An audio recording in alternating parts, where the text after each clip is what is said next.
عليكم ورحمة الله وبركاته.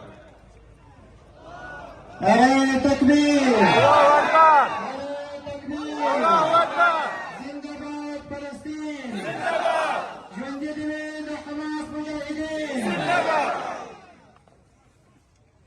نصر من الله وفتح قريب.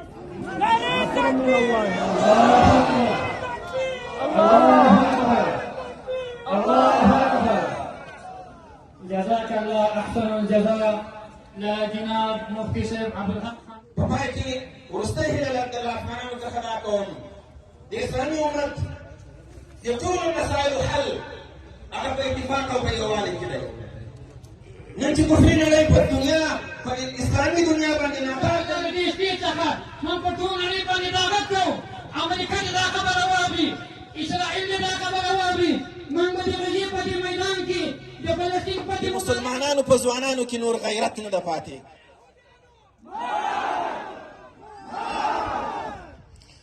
د اسرائیلو ځوانان تاسو وګورئ، په مکاتبو پوهنتونونو کې هغوی اصلحې زده کوي، هغوی ستراتیژیک پلانونو باندې کار کوي، هغوی یووالی لري، لیکن زما ځوان په فیسبوک او په چټیاتو باندې اخته دی. د اسلام تاریخ ولولئ او هغه نقطې پیدا کړئ چې اسلام او مسلمانان د کومو نقطو له امله په دنیا باندې حاکمان. وروستی پیغام مې د افغانستان ځوانانو ته دی.